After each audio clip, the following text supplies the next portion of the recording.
Anda bertanya, mengapa sebagai akademisi bahasa Arab, kita harus menyelami ulum Al-Quran? Bukankah itu wilayah para teolog atau ahli tafsir? Pertanyaan ini justru menandai kesadaran akademik yang penting. Dalam tradisi keilmuan Islam, tidak pernah ada dikotomi tegas antara ilmu bahasa dan ilmu agama. Bahasa Arab berkembang, distandardisasi, dan diwariskan terutama karena fungsinya sebagai medium wahyu. Oleh karena itu, ketika kita mengkaji ulum Al-Quran, sejatinya kita sedang masuk ke jantung sejarah, struktur, dan otoritas bahasa Arab itu sendiri. Jawabannya sederhana, karena Al-Quran adalah korpus bahasa Arab tertinggi.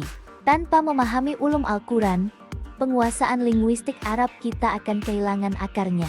Dalam video ini, kita akan mengubah cara pandang kita dari melihat ulum Al-Quran sekadar sebagai ilmu agama, menjadi sebuah linguistik terapan tingkat tinggi yang menjadi fondasi riset dan pengajaran Anda. Sebagai sebuah korpus, Al-Quran bukan hanya kaya secara kuantitas teks, tetapi juga unggul secara kualitas kebahasaan.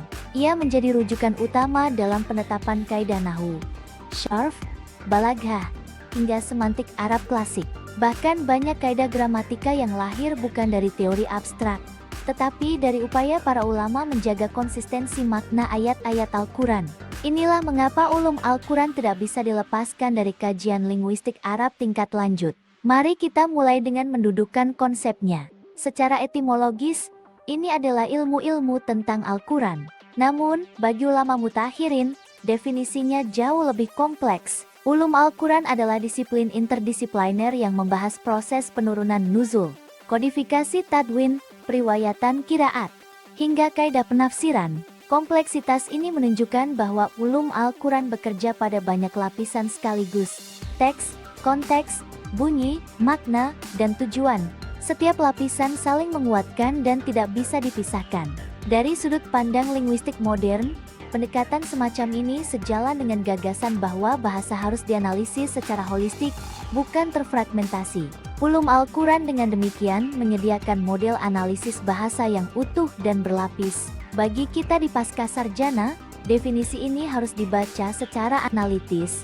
Artinya, kita tidak hanya menghafal cabang ilmunya, tapi melihat bagaimana ilmu-ilmu ini menjaga kemurnian teks yang menjadi standar baku bahasa Arab yang kita ajarkan hari ini. Ini adalah kerangka epistemologis kita. Nah, di mana letak irisan utamanya dengan linguistik? Fokus kita ada pada ijaz al-lughawi atau kemukjizatan kebahasaan. Ijaz al-lughawi bukan sekadar klaim teologis tentang keindahan bahasa Al-Quran, melainkan medan kajian ilmiah yang sangat kaya.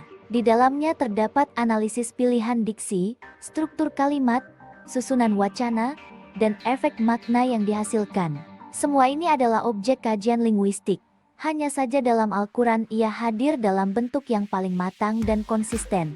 Inilah alasan mengapa kajian kemukjizatan bahasa menjadi jembatan utama antara ulum Al-Quran dan linguistik. Cabang-cabang seperti Gharib Al-Quran mengajarkan kita tentang leksikologi atau kosakata jarang. Ilmu wujuh wan azhair adalah bentuk awal dari kajian polisemi dan sinonimi.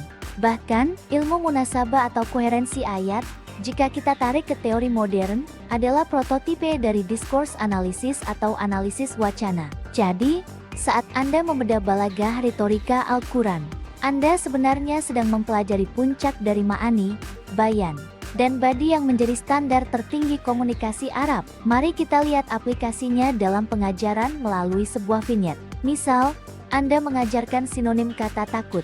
Kamus biasa mungkin menyamakan semuanya. Tapi ulum Al-Quran menuntut presisi. Al-Khauf itu takut pada bahaya fisik. Al-Khasyah adalah takut yang didasari ilmu dan rasa hormat pada keagungan. Sedangkan Al-Wajal adalah reaksi fisik atau gemetar.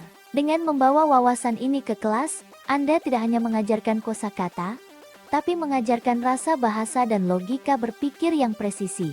Inilah yang dimaksud menjadikan Al-Quran sebagai model kebahasaan otentik. Sebagai rangkuman, ulum Al-Quran adalah studi interdisipliner, bukan sekadar teologi. Inti kajian kita adalah ijaz al-lughawi.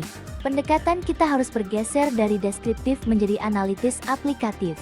Tujuan akhirnya adalah inovasi dalam pedagogi bahasa Arab yang berbasis pada teks paling otentik di dunia. Sebelum kita akhiri, saya ingin Anda merenung.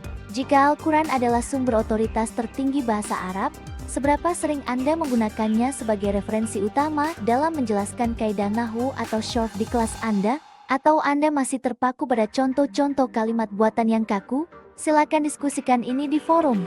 Sampai jumpa di modul berikutnya.